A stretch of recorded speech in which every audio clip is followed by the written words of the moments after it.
சுதந்திரம் அடைந்து 78 ஆண்டுகள் ஆகியும் குடிநீருக்காக 1 கிலோமீட்டர் தூரம் நடந்து செல்ல வேண்டிய துயரத்திற்கு தள்ளப்பட்டுள்ளனர் வேலூர் மலைவாழ் மக்கள். இது பற்றிய செய்தி தொகுப்பை பார்க்கலாம்.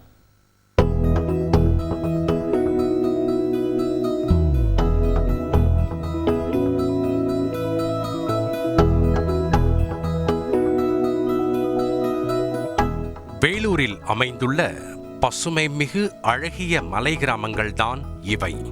ஆனால் அடிப்படை வசதிகள் எள்ளளவும் இல்லை.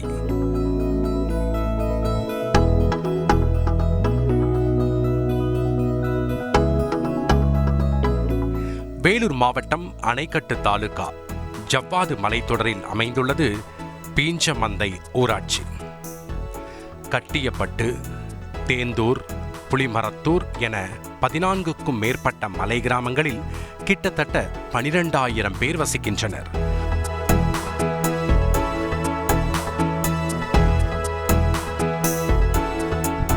சாலை வசதி கிடையாது, சுத்தமான குடிநீரும் கிடையாது, மருத்துவ வசதியும் கிடையாது.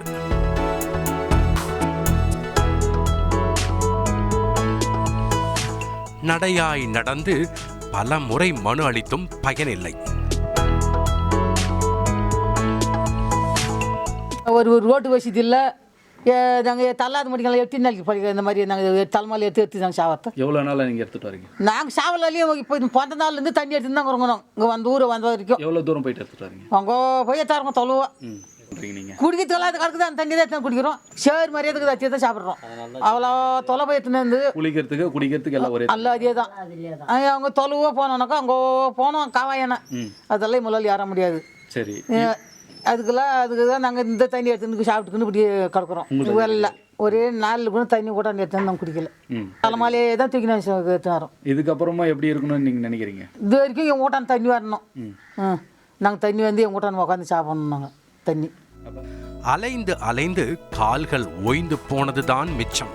வீடு தேடி குடிநீர் வரும் காலத்தில் 1 கிலோமீட்டர் தூரம் நடந்து சென்று ஊருக்கு ஒதுக்குப்புறமாய் உள்ள பொது கிணற்றில் சேரும் சகதியுமான நீரை இறைத்துதான் இந்த மலை கிராம மக்கள் குடிக்க வேண்டும், சமைக்க வேண்டும். அதை விட்டால் மலையிலிருந்து வரும் ஊற்று நீர்தான் ஒரே வழி.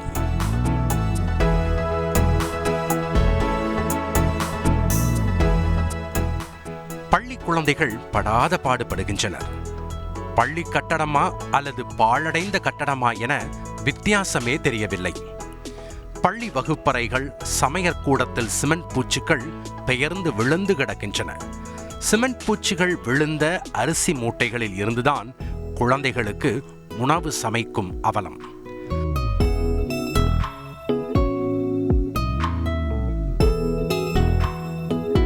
மாதா மாதம் பணம் செலவழித்து தண்ணீர் வாங்கி வந்து அதை கொண்டு சமைத்துதான் பள்ளி குழந்தைகளுக்கு கொடுக்கின்றனர். அதுவும் நல்ல தண்ணீர் இல்லை. இதே கலங்கல் நீர் என்பதுதான் கொடுமையிலும் கொடுமை. குழந்தைகளுக்கு கழிவறை வசதி கூட கிடையாது. அவசரம் என்றால் வீட்டிற்கு தான் நடந்து செல்ல வேண்டும். தொலை தூரத்தில் வீடென்றால் ஆபத்தான காட்டுப் பகுதிகளுக்கு தான் செல்ல வேண்டும். இதற்கு பயந்தே பல குழந்தைகள் பள்ளிக்கு வரவே தயங்குகின்றனர்.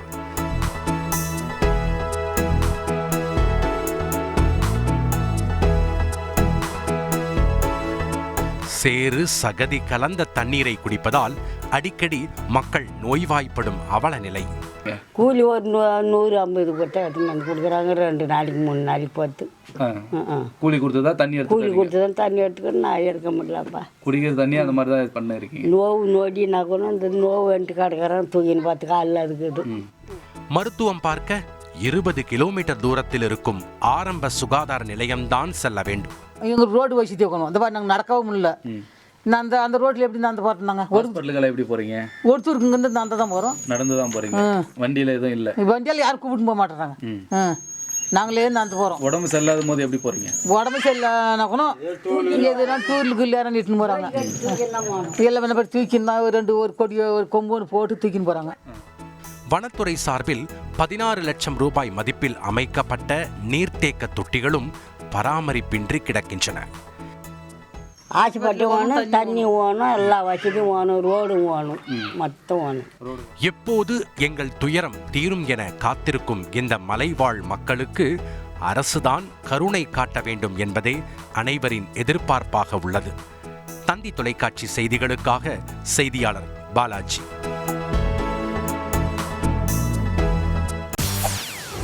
செய்திகளை உடனுக்குடன் தெரிந்து கொள்ள உடனே சப்ஸ்கிரைப் பண்ணுங்க.